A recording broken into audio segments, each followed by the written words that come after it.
Ils étaient tellement attaqués, déstabilisés par l'armée rouge qui venait d'Angleterre. Ils se sont assis maintenant pour mettre en place une idéologie.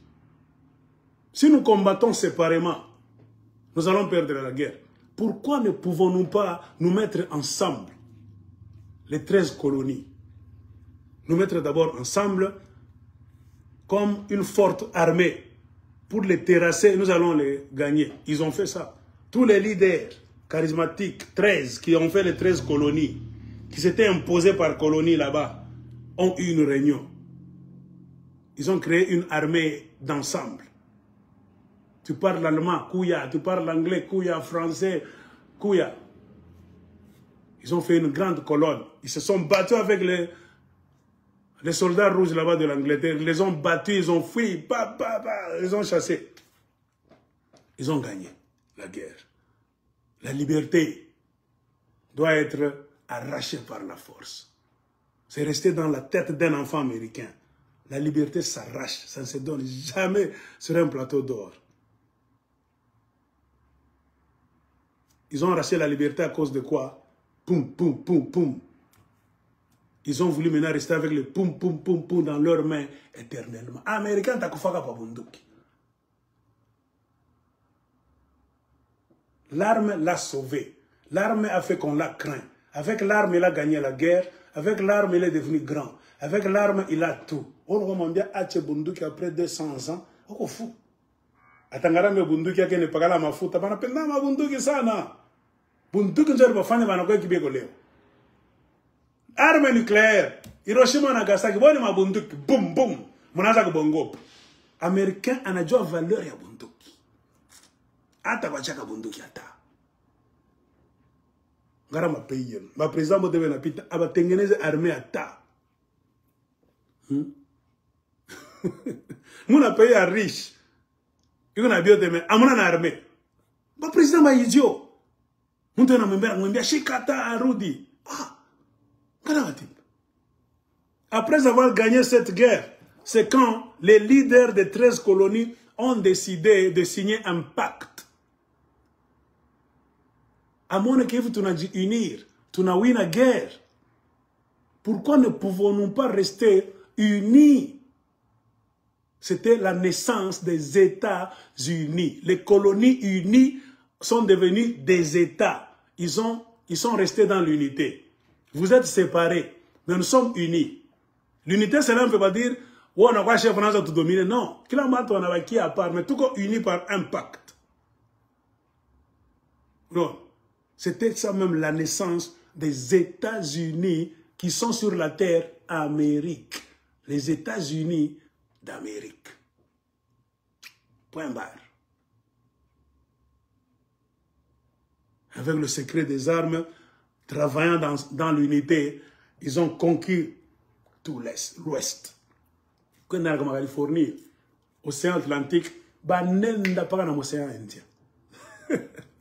Banapanda kule ulupaka na kumanani kwenu kule unetaka kuma Atlantique niko nini? Arctique, Antarctique, banabeba biote. Ils ont compris le secret de l'arme.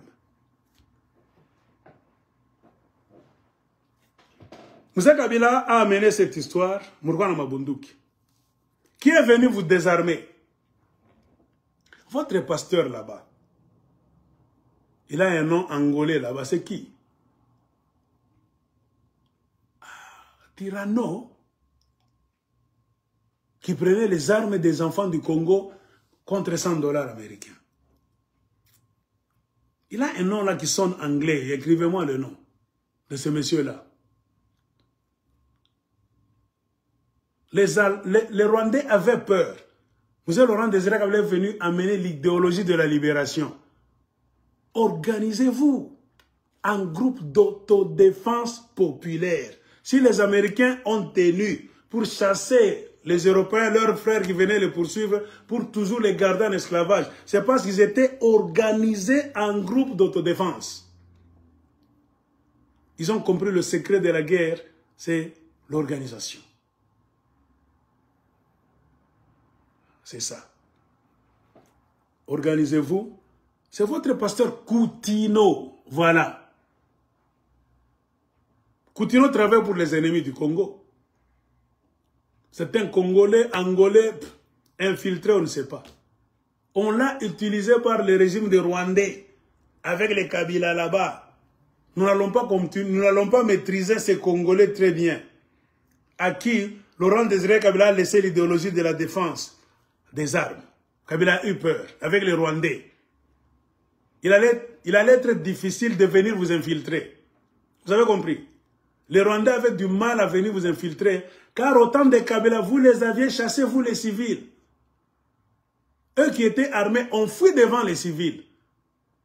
Et maintenant que Laurent Désiré Kabila, pendant tout ce temps de la guerre, avait autorisé aux militaires FARDC qui étaient FAC, Force Armée Congolaise, d'avoir des armes. Et Kabila avait autorisé la création de milices qu'on appelle Forces d'autodéfense. Et ces milices-là étaient très forts. Gardez la ville de Kinshasa très bien. Il n'y avait pas moyen d'infiltrer de l'Est jusqu'à chez vous. Et comme ils avaient envie maintenant de vous combattre d'une nouvelle manière, comme ils sont moins nombreux, les Rwandais tous, il faut vous infiltrer. Comment allaient-ils vous infiltrer si vous êtes armés en masse? Ils auront de la peine. Comme c'est eux qui ont mis Joseph Kabila là-bas, votre gouvernement de mafia de Joseph Kabila a mis en place un programme de désarmement. On a utilisé un pasteur, Coutinho, au nom de Jésus, on vous a pris les armes contre $100. Tu donnes une arme et on te donne. Et ces armes-là, c'est allé où? On les a données aux rebelles. Rwandais. Yuwa histoire ya inchi yako. Et le régime Kabila a beaucoup travaillé pour renforcer l'armée rwandaise. Je vous ai montré un livre il y a 3 jours passés. Longue histoire. Ça, c'est la vérité. La vérité ne change pas. Le mensonge a plusieurs visages. Un homme qui ment va vous raconter ceci, ceci, ceci, cela. 1000 versions pour un problème. C'est le mensonge. Pourquoi l'aigle d'écologie ne vous parle que d'une seule version? Mais attends, tu peux me réveiller comme ça. La guerre du Congo. Je peux utiliser d'autres langages. Je peux commencer par la fin, arriver au milieu. Tout comme je peux commencer par le commencement. Je saute le milieu, je vais à la fin, je rentre au milieu. Mais t'as combien? Pas Kabila Bintibimoy. J'ai eu le temps de lire, de connaître les tenants et les aboutissants. Guerre à Congo, vérité, n'a pas qu'un moya. Le mensonge a plusieurs visages, mais la vérité n'a qu'un seul visage. Comme on a déjà vu dans la Kwambia, on vous a désarmé par Coutinho. On vous a imbécilisé par l'homme qui couche avec les filles dans le véhicule là-bas. C'est qui? Denis Kadima. Hein? Shinto Kajiab. Pourquoi il était chaque fois chez Maman Olive Lem? C'est pour vous imbéciliser. Jésus viendra, Jésus viendra. Là, le Rwandais prie Jésus, mais ils prennent les armes. Les Israéliens eux-mêmes, qui savent qu'il y a Mungu, ils gardent Israël avec les armes à la main, chars de combat. Ils tuent les Palestiniens chaque jour avec des armes. Pourquoi est-ce qu'ils les tuent? Ils n'attendent pas que Jéhovah puisse tuer les Palestiniens. Nous sommes ton peuple. C'est lui qui va nous toucher. Nous sommes la prunelle de tes yeux. Faya, faya, feu! Tue les Palestiniens pour nous. Les Palestiniens allaient rester là et tabasser les Israéliens tous les jours. Eux-mêmes qui vous ont donné Dieu, ils utilisent les armes pour défendre Israël. Mais un Congolais utilise la prière des Juifs pour défendre les terres de ses ancêtres. Ah, les beaux matés. Et si vous comprenez ce que je viens de vous dire, vous allez comprendre le gouvernement Sama Lukonde 2. Il n'y a rien de changé. Ce sont des gens pour vous contrôler. La plupart des gens étaient là-bas. Les Pius Mwabilu, Habitat, c'est pour créer du désordre. Il y a beaucoup de gens. Peter Kazadi, Mouyibi, hein? 2 figures de proue qui ont fait parler d'eux, ou bien d'elles, comme ce sont des figures. Jean-Pierre Bemba et Vital Kamerhe. Vous connaissez Vital Kamerhe très bien. Double, double, double, volume. Tout la bandisha. Dans un pays des êtres humains, Un homme comme Vital Kamerhe ne peut jamais prendre une fonction et ouvrir même sa bouche, à prendre même un véhicule de l'État avec les clés, avoir une maison. Parce que quand on te nomme ministre, on va te loger dans une villa à Kinshasa avec l'argent du contribuable. Tout ce que Vital Kamerhe nous a fait dans un bon pays, il faut que nous pique le monde. Un Congolais, tu te sacrifies. Un militaire congolais ou bien policier. Il faut la révolution. Il ne faut pas tout imbécile qui vole des millions. 490 millions, 57 millions, 60 millions. Il vole, il va mettre à l'étranger, il a des villas, il revient encore. Vous narguez. Ça, c'est narguer le peuple congolais. Un homme comme Vital Kamerhe, si vous l'achevez comme ça, Dieu ne va pas vous condamner. Il faut qu'il apprenne des leçons. C'est Vital Kamerhe. Jean-Pierre Bemba. Vous connaissez Jean-Pierre Bemba Ngombo, c'est qui? Un criminel de haut niveau. Oh, il était à la CPI. Il a fait, je ne sais pas, 10 ans. On l'a déjà condamné. Il est maintenant libre. Il est acquitté. Oui. Mais l'affaire pour laquelle on avait arrêté Jean-Pierre Bemba, vous la connaissez? Ce n'est pas l'affaire du Congo. Bemba n'avait pas été arrêté pour le problème du Congo, non. Il n'y a jamais eu de tribunal pour le vol, le massacre et l'occupation du Congo. Non, pas encore. Qui a déjà ouvert le tribunal? Comme au Rwanda après le génocide.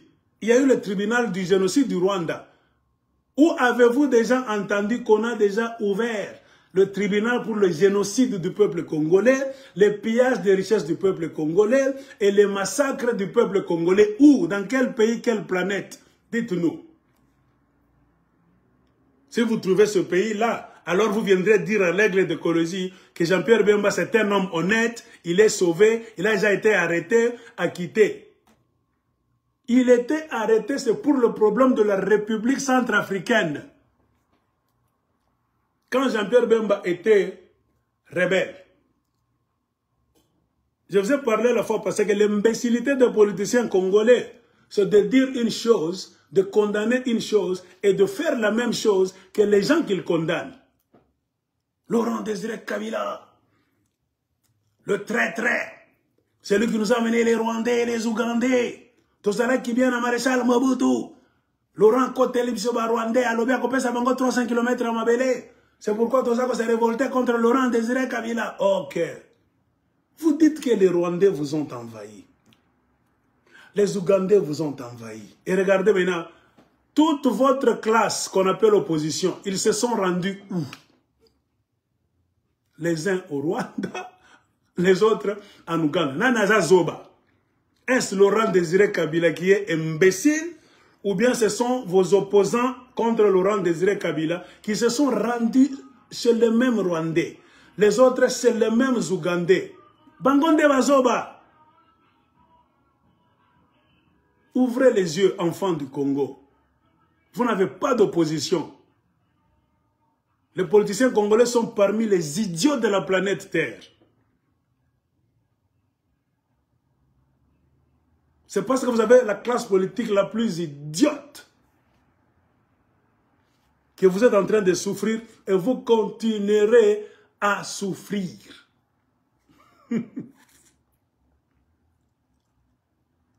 Je ne peux pas parler de beaucoup de gens. Ça sera un grand livre. Car je les connais, ces gens-là, moko, moko, moko. Moi, je vous ai dit ça. Quand Sakanagate, leur nom se trouve. Vos rebelles là-bas, il y a leur nom ici, tous. Ce qu'ils faisaient. Quand l'aigle de Colosie vous dit, c'est Joseph Kabila qui a fortifié le Rwanda et l'armée du Rwanda, à Panagubisha. Les Américains ont déjà écrit ça. Très bien. C'est pourquoi tu ne me verras, moi, jamais, l'aigle de Colosie applaudir Joseph Kabila. Je connais le vrai Kabila, qui vous a pillé, vous les Katangais, qui vous a rendu esclave, un petit de rien du tout, qui est venu pauvre, soi-disant, Toto Laurent Désiré Kabila. Il n'a montré en aucun cas qu'il est votre frère ou bien votre cousin. Il a trouvé bon de vous exploiter au bénéfice des Rwandais. Ce n'est pas votre frère. Même la Kabila, pas ça au tribunal. On a des choses à lui demander sur sa gestion de 18 ans.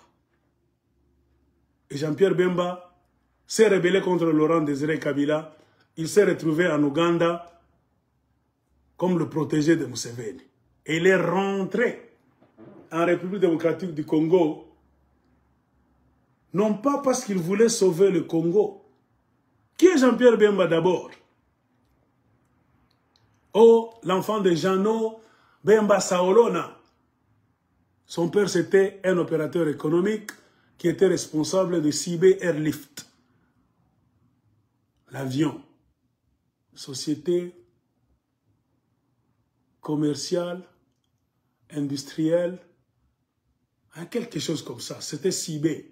Bemba, société commerciale industrielle Bemba. C'est ce que signifiait CIB, S-C-I-B-E. Société commerciale industrielle Bemba Lift. Lift, c'est Kunyango, le roi de Macargo. Et quand vous suivez l'histoire, derrière ces avions-là, ce papa Jeannot Bemba les a eus d'une manière malhonnête. La plupart de ces avions, c'était les avions de Air Zahir. Les avions de l'État. On avait beaucoup d'avions Air Zahir. Ça commençait à se perdre un à un.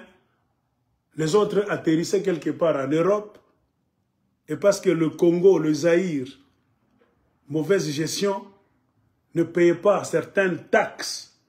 Là-bas, après avoir accumulé beaucoup de dettes, nos avions étaient pris en otage par des pays où ils descendaient dans les aéroports, on les bloquait.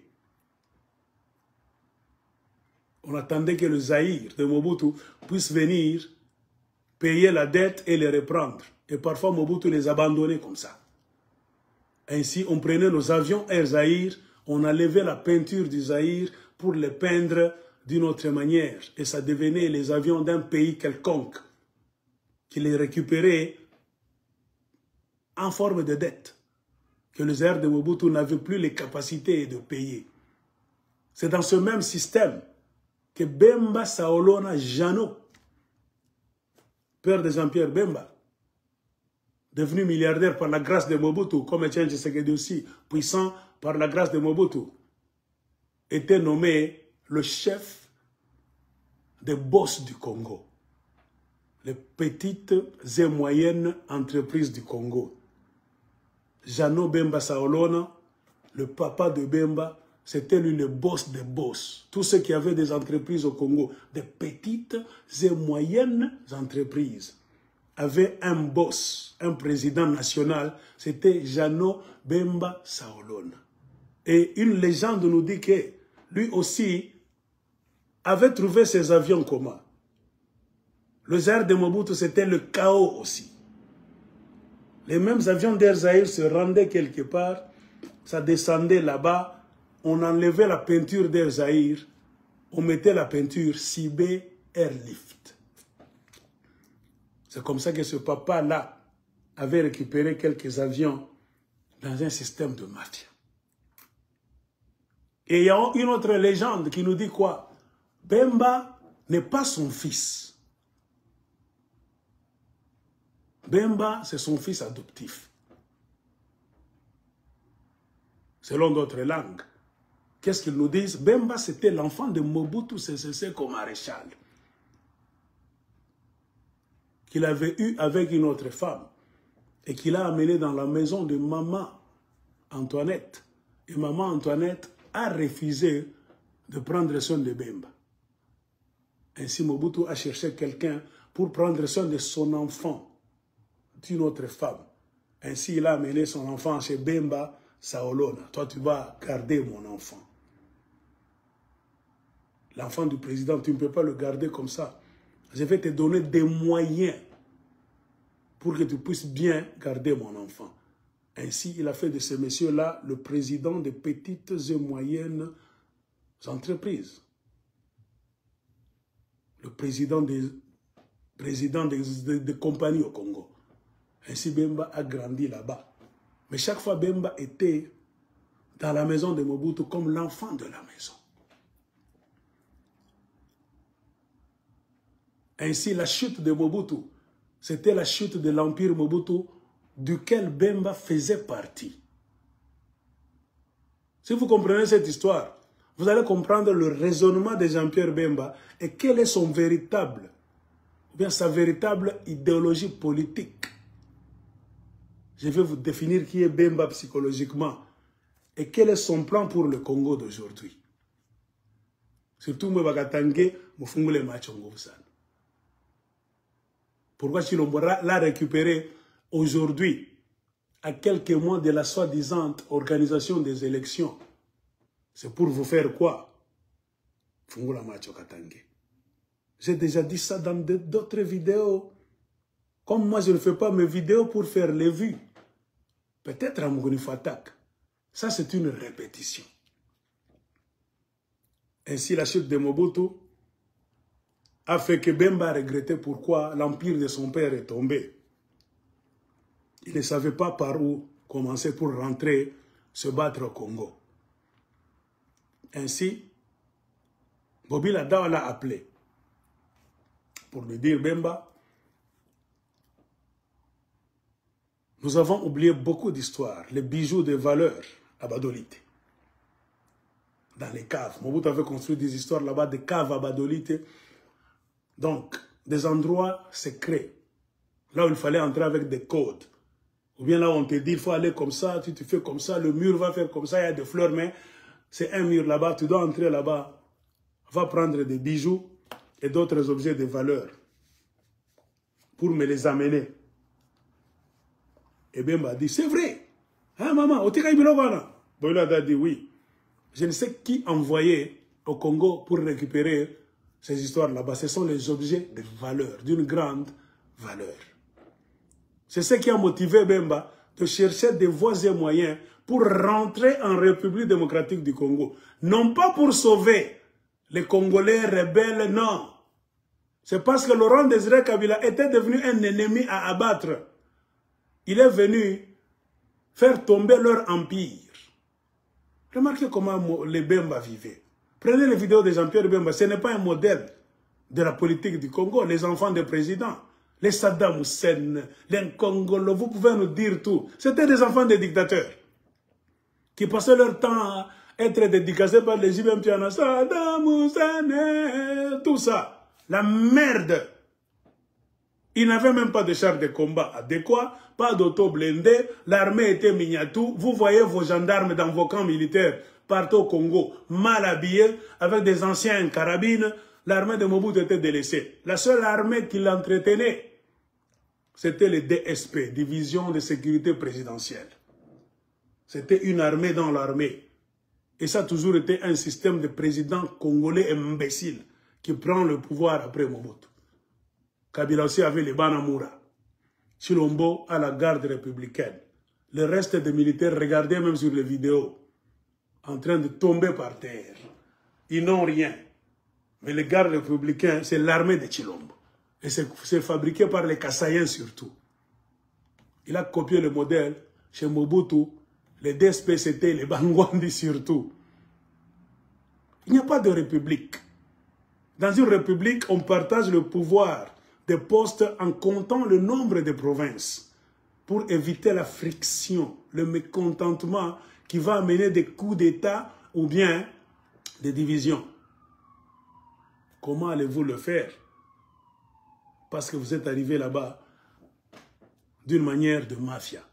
Comprenez pourquoi les élections démocratiques sont très nécessaires pour faire respirer un pays. Ainsi, Jean-Pierre Bemba a dit à Bobila Dawa, sa mère, Mitenda. Il cherchait des moyens. Ainsi, il a trouvé en Ouganda Museveni. Comprenez pourquoi lui, Bemba, a choisi non pas d'aller à Bukavu, Kivu. Non. Pourquoi la rébellion de Bemba, c'était seulement chez lui, en Équateur, la province natale, province, comment est-ce qu'on peut dire, autochtone. Ce n'était pas pour faire la guerre d'abord, pour avoir accès au domaine de Mobutu de Kawele, descendre dans les caves, ouvrir les histoires secrètes là-bas, prendre les bijoux de valeur de Mobila Dawa afin d'aller lui donner. Comprenez pourquoi lui, il a choisi. Il pouvait aller à Goma. Bukavu, c'est là où se trouvaient les Kagame. Lui, il a préféré aller là-bas parce que c'est là où se trouvait Ouganda. Quand la rébellion a commencé, Kagame a pris donc une partie. Mais l'autre là, c'était coaché par Museveni. Museveni a fait que le Congo était divisé en deux. L'Équateur était dans les mains des Ougandais. Ainsi, Bemba cherchait une opportunité pour aller à Kampala, parler à Museveni, tout ça. Les Kadogo avaient déjà occupé Badolite. Mais est-ce qu'allait-il mettre la main sur les entrées secrètes du labyrinthe de Mobutu pour prendre les bijoux de valeur? Bemba dit, croyait que peut-être Abata Djo Fasibiko. Bakoye Bate. Ainsi, Bemba est allé chez Museveni.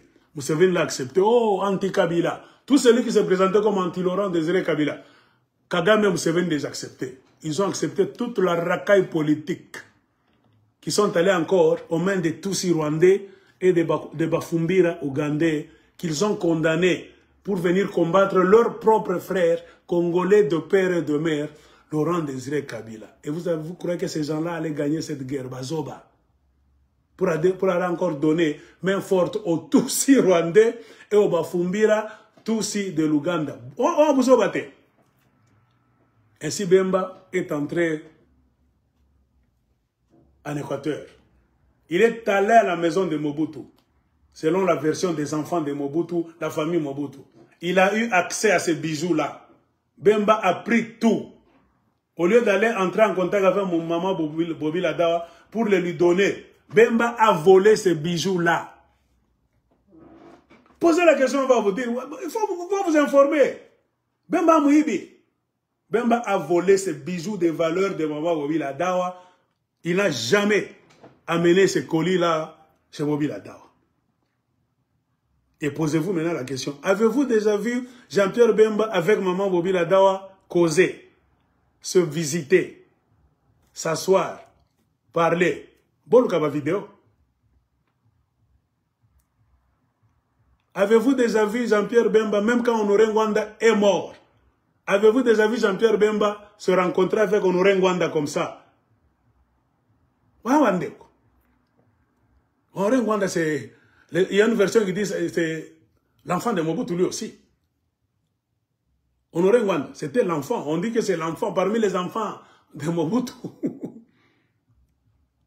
Posez-vous la question, avez-vous déjà vu Honoré Ngwanda, même jusqu'à sa mort? Avez-vous vu une fois Honoré Ngwanda s'afficher avec Jean-Pierre Bemba quand il a commencé la rébellion en Équateur? Jamais de la vie. Ils ne s'entendaient jamais. Maman Mobila Dawa et ses enfants ne s'entendaient jamais avec Jean-Pierre Bemba. Et je ne sais pas, même jusqu'à aujourd'hui, ils ne s'entendent jamais. Honoré Ngwanda aussi, prenez les vidéos d'Honoré Ngwanda. Il condamnait même du fait que Jean-Pierre Bemba a laissé la vraie idéologie, l'opposition. Il devait se joindre à Honoré Ngwanda pour combattre tous les Kagame et les Museveni, sont les Tutsi Power qui viennent occuper votre pays. Comment Bemba doit laisser les Mobutistes, nous, les Ngwanda, les Mobutu, les vrais Mobutistes, pour aller encore être servis, être aidés par les occupants à corriger Bitumbawanate, qui mouille à Jean-Pierre Bemba. Ainsi, il est resté avec Museveni. Qu'est-ce qu'il faisait maintenant en Équateur? Il volait du cacao, café, toutes les richesses. Il y a même des rivières là-bas, au Bangui, on dit il y a même de l'or. Beaucoup disent, le Congo est tellement riche. Il coupait même les arbres. Vous connaissez l'Équateur avec beaucoup d'arbres là-bas, centenaires. Jean-Pierre Bemba était occupé à couper ces arbres-là. Il n'était pas seul.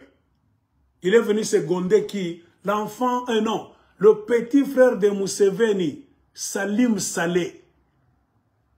C'est à qui Museveni avait donné la responsabilité de garder cette zone-là, dans le compte de la famille Museveni, le petit frère de Museveni, Salim Saleh. Et Bemba a rejoint Salim Saleh pour l'aider. Ils ont payer l'Équateur, province Nabango d'abord Yemoko, pour faire traverser Biloko jusqu'à aller en Ouganda. Voilà Moutouté. Bemba c'est un bandit, un truand, un bandit de grand chemin. Aucune moralité. L'inconvénient de vivre dans la maison présidentielle, Namaela Bounyama. C'est ce que les enfants de Tshisekedi sont en train de faire. Les petits frères de Tshisekedi. Il est président là-bas. Quel effort, je ne sais pas, peut-être en secret. Hein? Ils sont en train de s'entraîner, de se spécialiser en rien. C'est-à-dire quoi, le jour où Batshilombo va tomber, pas. Et pour vous dire que Mobutu n'était préparé en rien. Mobutu est tombé. La puissance de Mobutu, c'était une château de cartes. Mobutu, c'était un léopard en papier. Il n'avait pas d'armes sophistiquées. Il n'avait pas de chars de combat adéquats. Il n'avait pas d'auto-blindé. Il n'avait même pas de munitions. Suivez les films documentaires. Ils sont allés chercher des munitions rapidement. Les armes des Français avec les munitions des Allemands qui ne pouvaient pas entrer. Regardez les films documentaires, vous allez voir. Je ne vous raconte rien d'imaginaire. J'ai beaucoup lu, j'ai suivi beaucoup de films. Mobutu était mal organisé. Il avait passé tout son temps à voler lui aussi, à piller le Congo. La seule proie de Mobutu, c'était vous les Aïrois. Il vous a tellement imbécilisé pour chanter et danser pour lui. Point barre. Les Rwandais savaient déjà que ce président-là est distrait. Ils connaissaient sa faiblesse. Tout en moutocha. Puissant devant les Congolais, kaka musique, bolingo nanga, produit movat là-bas, les femmes, la bière, tonton scole, primus, les Rwandais, regardez, bandombolo. Tokokote la bango. Ils savaient que Mobutu n'avait pas d'armée forte. Mobutu n'investissait jamais dans l'armée zaïroise. Les camps militaires, vous connaissez. Prenez camp Vango. Toujours le même système jusqu'aujourd'hui. Aujourd'hui, maintenant, c'est pire avec les Bakwan Tombolo. Tous les petits voyous du Kasaï dorment maintenant dans les camps militaires. C'est pourquoi j'ai dit, ce pays-là, il faut détruire ce système. Il faut qu'il y ait une autre rébellion des révolutionnaires. Chasser tout le monde. Recommencer quelque chose. Pas avec les têtes là. C'est ce que Bemba a fait. Il a beaucoup volé, il a trempé dans beaucoup de groupes armés. Il a combattu le Congo. Bemba a tué même les Bangwandi, ses propres frères. Bemba a tué les Équatoriens de l'Équateur pour servir les Ougandais. Demandez à Bokecho. C'est un homme de l'Équateur. Demandez à Bokecho, est-ce qu'il y a Bemba? Jamais. Bemba a Zoba. Bemba, ce sont les enfants tête vide qui ont eu seulement la chance de vivre à la présidence. Point barre. S'ils étaient des gens intelligents, avec un papa responsable, on n'allait pas les chasser comme des bêtes comme ça par Laurent Désiré Kabila qui venait avec les Rwandais ougandais. Il devait s'organiser un pays richissime. Il devait avoir une armée disciplinée et forte. Aucun Rwandais, même accompagné des Ougandais, n'allait entrer prendre le Zaïre facilement. C'est parce qu'il n'y avait rien. Il n'y avait que les Ndombolo. Les Jean-Pierre Bemba allaient acheter les histoires en ville à Kinshasa pendant que Mobutu était président. On bloquait les avenues, je ne sais pas si je mens.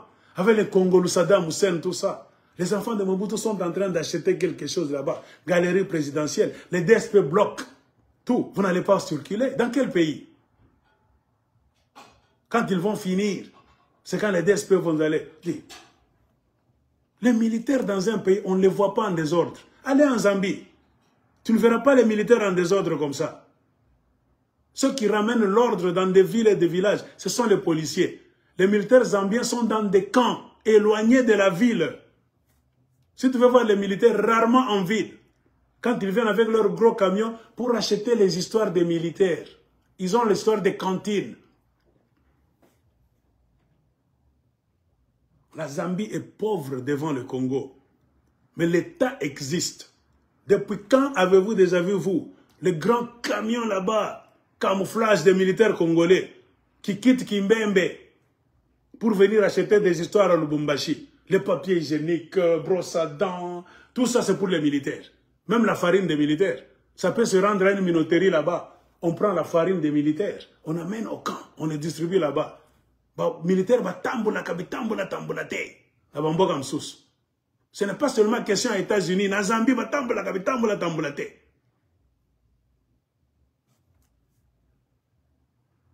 Ils doivent rester dans des camps éloignés. Pas un camp Vango comme ça au milieu. Camp Est. Hein? Camp préfabriqué, chaussée de Kassenga en allant là-bas. Non. Ça, c'était des camps quand la population était minime à Lubumbashi. Il n'y avait personne là-bas, il y avait foire. Si les Belges étaient restés, ces camps-là n'allaient plus exister. Jamais. Mundele, ceux qui ont au Congo. Parce que les Blancs, d'abord, primordialement, les Belges, voulaient nous donner l'indépendance, vous savez quand? En 1980. Ils sont allés s'asseoir avec le Lumumba consort pendant qu'ils cessaient l'indépendance. Botika Biso na Congo. Ne nous brusquez pas. Nous allons vous laisser l'indépendance en 1980. Signons un contrat. Nous allons d'abord vous former. Vous n'avez pas d'intellectuel. Nous pouvons partir. Qui va gérer le bureau? Vous n'avez pas d'experts. Vous n'avez pas de licenciés dans tous les domaines. Non, vous n'avez pas d'ingénieurs. Il y a un monsieur belge là, je ne sais pas son nom, celui qui avait proposé à la table ronde, quand il discutait à Bruxelles. On leur a dit non, vous n'êtes pas encore prêts à être indépendants. Cela ne veut pas dire que nous voulons rester chez vous par la force. On peut partir, mais votre nation va s'effondrer facilement, car vous n'avez d'experts en rien. Mais comme c'était l'indépendance, sous l'effet de l'émotion, au lieu de l'intelligence, les Blancs nous ont fait souffrir, blablabla. Bla bla. Il fallait qu'ils partent. D'un côté, c'était bien. D'un autre côté, vous connaissez les conséquences. Peut-être si les Belges étaient restés jusqu'en 1980, ça allait coïncider avec l'indépendance du Zimbabwe. Zimbabwe était devenu indépendant en 1980. Les Belges, imaginez-vous, de 60 à 80, 20 ans, ils devaient nous aider à construire le Congo. On devait avoir des routes, comme au Botswana, en Namibie, en Afrique du Sud, des autoroutes, un système de l'État. Ils allaient réformer notre armée, partenariat. Ils voulaient, nous allons partir, qu'on reste des amis. La colonisation a pris fin. Mais qu'on reste des partenaires privilégiés. Les Congolais allaient commencer à aller en Belgique, comme les Zambiens, les Zimbabwéens s'en vont à Londres facilement, sans visa. Il faut connaître la source de votre conflit avec les Belges. C'est bien, oui, et c'est mauvais, oui. C'est ce que vous devez donner comme cours à vos étudiants de l'INILU. Donnez-nous les conséquences de l'indépendance donc, comment on peut dire que je ne sais pas, prémature, comment est-ce qu'on dit, l'anglais aussi se mélange là-bas. Les côtés positifs de l'indépendance en 1960 et les côtés négatifs. Qu'est-ce qu'on a bénéficié en ayant notre indépendance en 60, le 30 juin? Dites ce qu'on a bénéficié et les côtés négatifs. Cette indépendance qu'on a eue en 1960, quels sont les mauvais côtés? C'est-à-dire qu'il ne fallait pas connaître cette indépendance à cette date. Il fallait un peu ramener ça quelque part. Comme l'exposé, ce Belge-là qui avait proposé à la table ronde que c'est très tôt. Vous n'allez pas nous comprendre, mais on peut vous laisser en 1980. C'est comme ça qu'on fait penser les étudiants des universités. Regardez au Congo. Vos étudiants, fa quoi? Ils vont devenir des présidents avec la tête vide. Et ils aiment que le Congo soit dirigé par des têtes vides.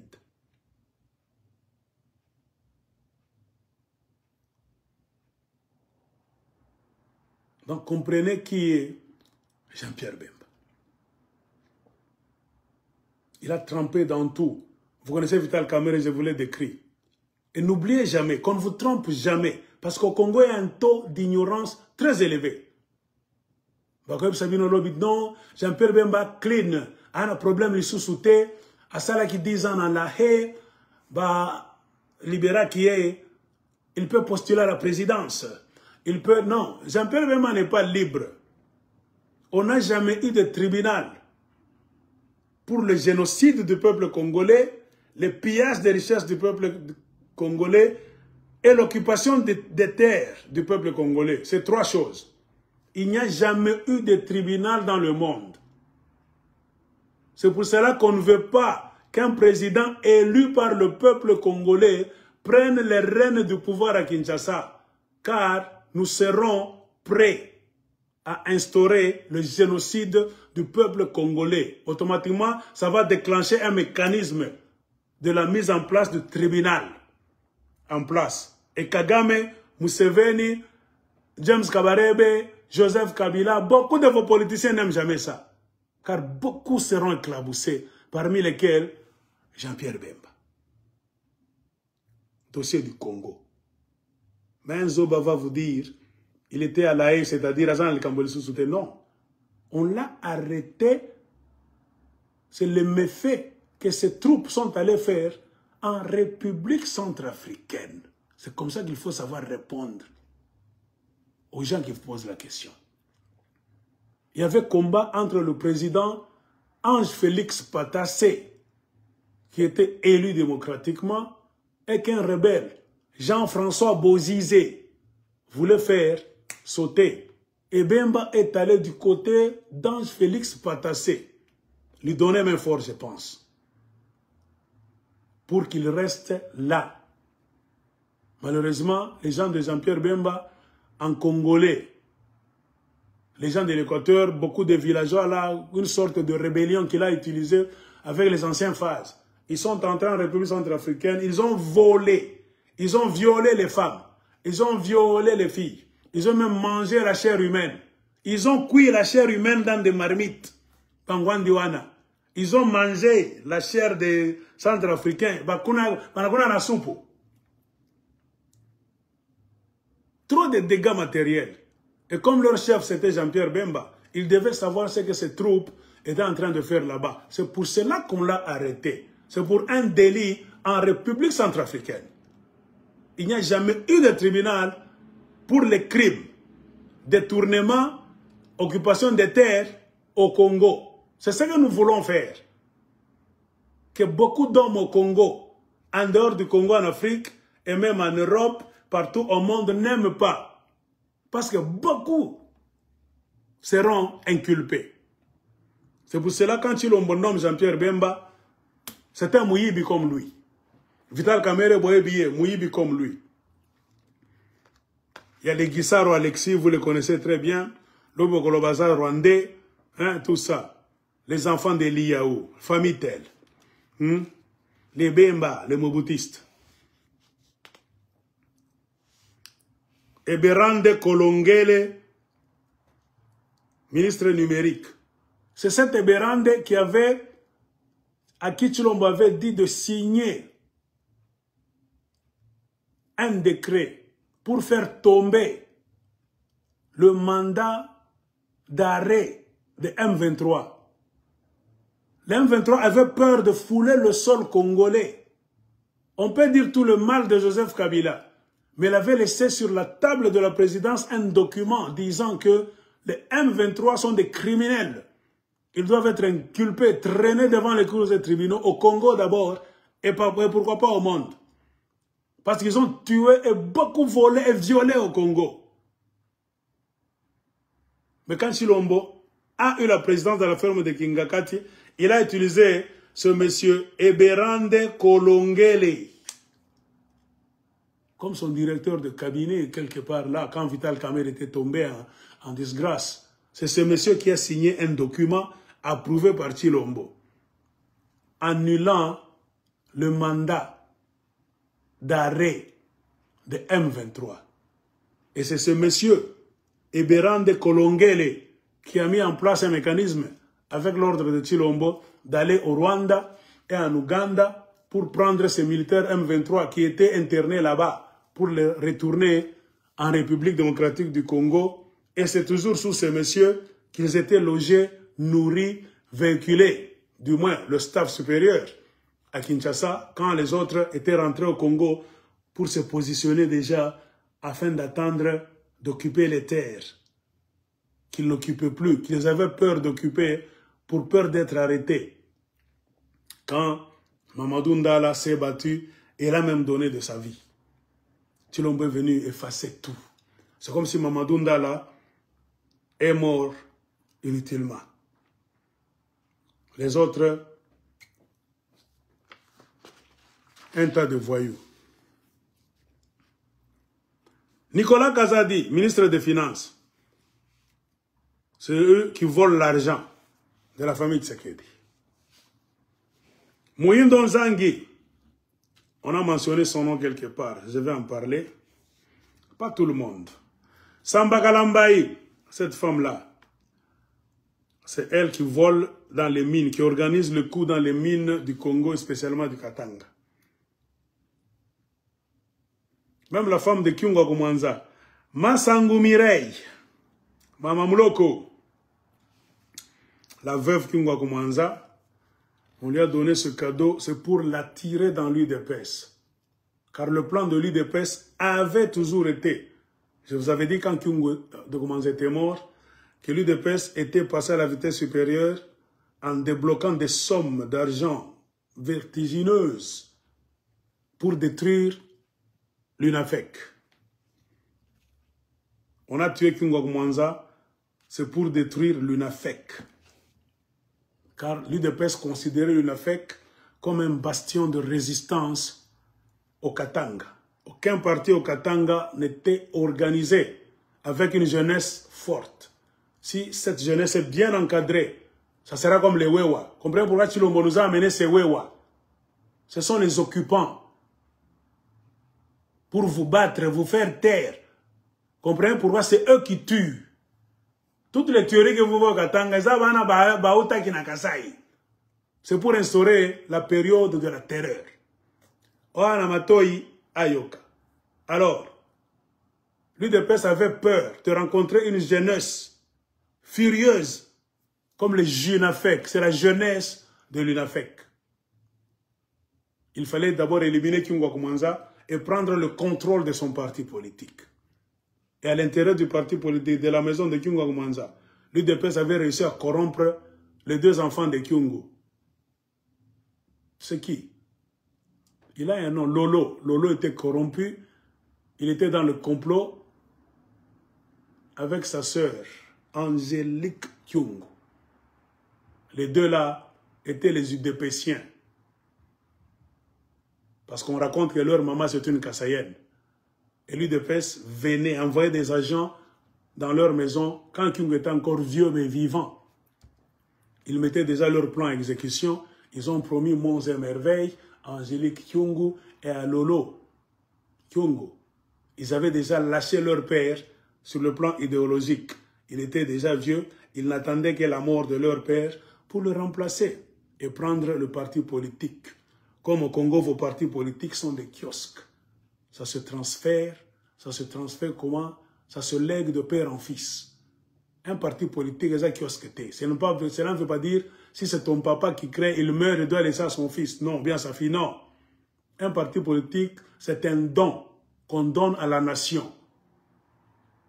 Les gens qui ont des têtes bien faites, c'est ces gens-là qui doivent hériter des partis politiques, qui ont l'idéologie de votre parti politique, qui seront capables de maintenir le parti politique en vie, de créer sa puissance, sa résistance, de l'amener à la prise du pouvoir. Quand on ne crée pas un parti politique comme un kiosque, c'est pour prendre le pouvoir démocratiquement, pas par le moyen de mafia. Ainsi, Lolo, Angélique, corrompue, la seule personne qui résistait dans la maison après la mort de Kyunga Kumwanza, c'était Mireille Massangoma Mamuloko avec Juvenal Kitungwa. Donc dans la maison de Kyungu, il n'y avait que Mireille Massangoma Mamuloko qui était véritable héritière de l'UNAFEC avec Juvenal Kitungwa, l'ami, compagnon de la révolution de Kyunga Kumwanza. Mais l'UDPS voulait les détruire. Comme nous avons déjà acheté Lolo et Angélique, les rebelles, c'est Mireille Massangoma Mamuloko et Juvenal Kitungwa. Nous allons mettre en place un système pour les ramollir. Terreur, pouvoir. S'ils ne s'agenouillent pas, nous allons utiliser la terreur pour détruire. Le plan de l'UDPS a toujours été de contrôler l'UNAFEC. Que l'UNAFEC soit la prolongation de l'UDPS au Katanga. C'est pour éviter la révolution des enfants du Katanga contre l'occupation et la dictature de l'UDPS. Et l'UDPS a mis beaucoup d'argent pour infiltrer l'UNAFEC et le fragiliser de l'intérieur. Comme c'est l'union, c'est une union. Et la fragiliser de l'intérieur. Comprenez pourquoi vous avez vu des divisions au sein de l'UNAFEC. Il y a des messieurs avec des noms compliqués là-bas, de Kolwezi, Papa tel, à Lubumbashi, confusion. Le véritable homme qui est resté, c'est Juvenal Kitungwa. Il est resté là, fidèle à Kyunga Kumwanza. Les autres là que vous voyez sont des corrompus. Que l'UDPS paye pour créer des histoires, pour parler au nom de l'UNAFEC, afin de fragiliser le parti politique, de dépêcher ça, qu'il n'ait plus une même idéologie. Et l'UDPS a versé beaucoup d'argent. Et à un moment donné, on a envoyé Dani Banza comme espion, c'est pour casser l'UNAFEC. Mais au Katanga, il y a des gens qui vont vous dire Dani Banza Wamamwe, en train de chanter Dani Banza Moulopwe, tout ça. J'ai dit Dani Banza c'est un traître. Ambassadeur itinérant du chef de l'État, c'est-à-dire ambassadeur Mtembezi qui n'a pas de bureau. Lui, il va être Mtembezi itinérant. Parce que Mutuna est zéro, le type. Il ne peut jamais s'asseoir dans un bureau pour faire un plan. Un homme en cravate, avec Jeep dehors là-bas, cellulaire, il pense là-bas pour faire avancer la République. Dani Banza, c'est une tête vide. Je vous ai toujours dit, la place de Sama Lukonde, revenez à Dani Banza. Leur parti politique, c'est ce parti-là qui devait donner le Premier ministre. L'UDPS a demandé, Dani Banza, donnez-nous Premier ministre. Dani Banza devait être là. Il s'est mesuré lui-même, Moutou vide. C'est lui qui a présenté Sama Lukonde à Kinshasa. Alors, comme c'était l'enfant de confiance de Félix Tshisekedi, il avait un rôle important à jouer qui consistait à fragiliser le Katanga. Et fragiliser le Katanga voulait dire quoi? Arracher les mines, sources d'argent des Katangais que Kabila a laissées pour les transférer chez les Tshisekedistes. Si l'on voit en Dani Banza un élément nécessaire, parce qu'il est de père Mouloubakat et de mère Kassayenne, habitants de Likasi, là où ils ont leur hôtel, tout ça. Et Dani Banza était prêt. C'est Dani Banza à qui on avait donné le rôle de Kutembeya, itinérant, de suivre une itinéraire pour recenser toutes les mines du côté de Katanga et savoir les mines qui ont un rendement fort afin de les donner pour que l'UDPS puisse venir les arracher. Et Dani Banza, ayant une tête vide, n'étant spécialiste de mines, il avait besoin de quelqu'un, un ingénieur pour l'accompagner. Et cet ingénieur, c'est Alphonse Caputo, l'oncle de Sama Lukonde. Ils étaient chaque fois dans l'avion, faisant le tour du Katanga, répertoriant les mines, recensant les mines à fort rendement qu'ils ont signalé à l'UDPS, et l'UDPS a envoyé ses milices pour aller chasser les kabylistes de ces mines-là afin de se les approprier. C'est pour cela que vous avez entendu parler de la mine de Kateketa, oh 43, oh comme ça, l'UDPS est allé même mettre les drapeaux là-bas, on a chassé tout le monde, c'était la djihad. Tout ça, c'est Dani Banza et Alphonse Caputo Katangé. Vous donnez la faveur aux Kassaïens pour qu'ils puissent venir prendre les mines des mains de vos frères, Katangé Zoba. Et demain, vous allez dire, je vous dis tout ça pour que vous puissiez voir qui est Katangé et qui ne l'est pas. Pour vous dire que c'est ce qui s'est passé, ils se sont battus autour de la mine de Kateketa. À 70 km de Lubumbashi vers Likasi, Jean-Marc Akabound, il s'est fait que, ayant l'information que c'est une mine à fort rendement, est sauté sur cette mine, le premier. Avec sa copine là-bas, Jean-Marc Akabound a arraché tout ce qui était à l'intérieur de la mine. Même ce qu'on a déjà, on avait déjà creusé, des histoires qu'on avait mis dans des sacs là-bas, les instruments de travail. Jean-Marc Akabound, ayant la force du deuxième président, je ne sais pas, vice-président de votre Assemblée nationale, était compté parmi les tout-puissants de la République chilombique du Congo. Il a eu info que la mine de Kateketa, c'est beaucoup d'argent. Cuivre d'une forte teneur. Il est allé sauter sur ça. Qui avait cette mine avant? C'était Jeannette Kabila. C'est pour cela que cette mine-là de Kateketa a toujours eu la vocation d'être appelée une mine présidentielle. Après la présidence de Kabila, c'est la présidence de Tshisekedi qui lorgnait cette mine-là. Mais Jean-Marc Akabound a sauté sur l'occasion pour aller prendre ça. Et c'est ça même la cause du conflit entre Jean-Marc Akabound et la famille Tshisekedi. Car il voyait que Jean-Marc Akabound a pris une mine qui va faire de lui millionnaire rapidement. La famille Tshisekedi de Maman Marthe était contre.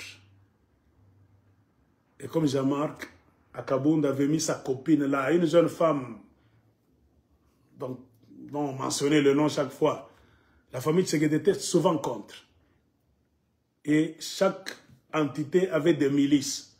Les milices de Maman Marthe commençaient à venir pour aller chasser les milices de Jean-Marc Akabound au sein des Kateketa qui gardaient cette mine-là. C'est pour cela que vous avez à un moment donné les Kassais en train de se battre, les enfants des Kassais en train de se battre dans les mines eux-mêmes. Tout ça, le président, tout ça. Vous ne comprenez pas, on ne disait pas la vérité. C'était les Kaboundistes et les Tshisekedistes. Les Tshisekedistes sponsorisés par Maman Marthe, la Sainte Vierge Maman Marthe, et Jean-Marc Akabound qui laissait cette mine-là dans les mains de sa copine, dont j'ai oublié le nom.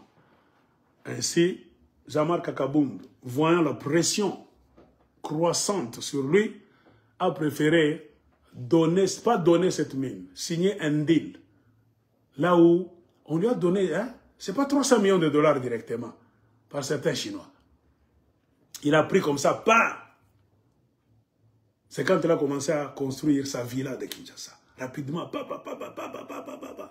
Et le reste là, il a signé un contrat avec les Chinois.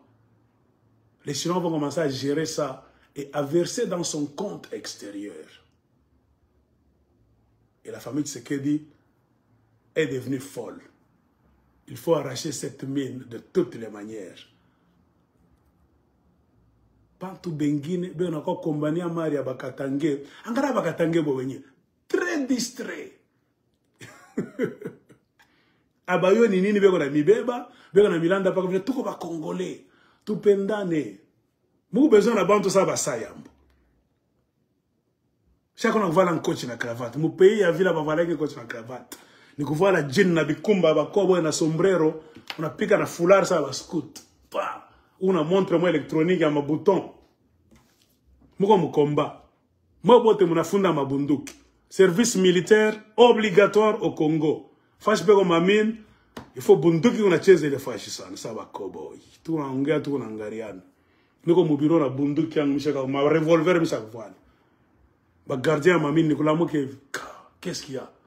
Ambia batoki. Congo, ma désordre, il faut discipline d'abord. Le jour où les Congolais seront civilisés comme les Américains, je m'en attache les machars de combat, ma auto blindé, na ma monstre, ma fanga, ma Afrique du Sud, ma miotoka sabia musarafina, qui a chunga mine pale. Ni Bukari. Muntu anacheza pika masasi kwa mikolo kama nakatala kutoka. Toka mule. Toutes les mines doivent revenir à l'État d'abord. Tu n'as pas jamais recensé yacht. Article 1. Tu ne peux jamais être président si quelques mines t'échappent. Unakumbuka miranza umeambiaka mwanga chuchu. Si munapata munani pa raison. Uko président kunine kama mwanga chuchu, ewa na franga kukupita. Il a plus d'argent que le FRDC. C'est un peu ça. Donc, comprenez pourquoi? C'est pour corrompre Mirai Massangu Mama Muloko. Ache Kiburi, Ache Kombania UNAFEC. Madame Kokota, mon gouvernement, on te donne l'argent facile, jeune femme. Fini la guerre pour maintenir et garder l'UNAFEC. Laisse-nous l'UNAFEC. Que nous puissions dominer l'UNAFEC. En échange de quoi? D'un poste ministériel. Nous allons faire de toi ministre de genre, famille, enfants, etc., etc. C'est fini. Au Congo, c'est la politique de Bukari. Anonji, c'est l'UNAFEC ou les mamans. Elle était parmi les pions qui gardaient l'UNAFEC selon la tradition de Kyungo Kumanza. Elle et Juvenal Kitungwa. C'est pour cela qu'ils étaient ennemis à Lolo et à Angélique Kyungo. Ces deux enfants-là, corrompus d'avance par l'UDPS, les combattaient. Et pour terroriser Mirai Massangu Mama Muloko, Barmunyanga mtu ya mingi, wanamtosha na mwile nyumba alibakiaka pale Kyungo walimwachaka en tant que veuve, batoto Kyungo wanambuskile ni nyumba babeto, anasentir anana kitu la que le mama, anakuwa insécurité financière. Mais quelque part ni bibi ya Kyungo Kumanza. Ula armujika Kyungo Kumanza kumwisho. Eko na yana sauti na idéologie tu. Kama anabakia na mécontentement, shiko UNAFEC italamuka, atotawana salama. Kata milomo. La meilleure façon de couper les lèvres de quelqu'un, c'est de l'amener vers la sauce.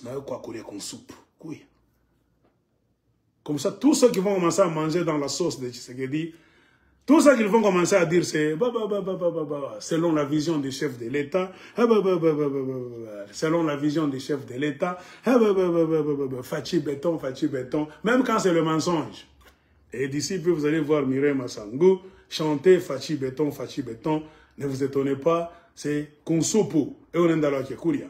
Ainsi, Dani Banza est devenu sponsor de l'UNAFEC. Il achetait même un bus, deux, je ne sais quoi. Chaque fois, il était là-bas. Juvenal Kitungwa tromper les enfants de Katangé, idiots qu'ils ont toujours été. Penser que Dani Banza, en tant que Mouloubakat, Kyungo Kumanza Mouloubakat, c'est-à-dire, il était là pour l'UNAFEC. Non.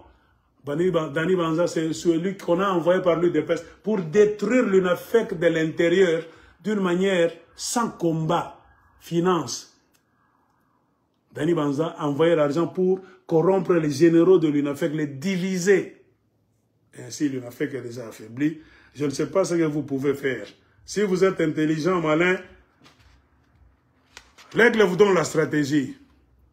Reconstruisez votre UNAFEC. C'est un parti politique fort qui peut aider à la révolution du Katanga. Si combat il y aura un jour. Quoi encore? Bon, à voter, ne va bouler boulard. Les têtes d'affiche, c'est le Vital Kamerhe.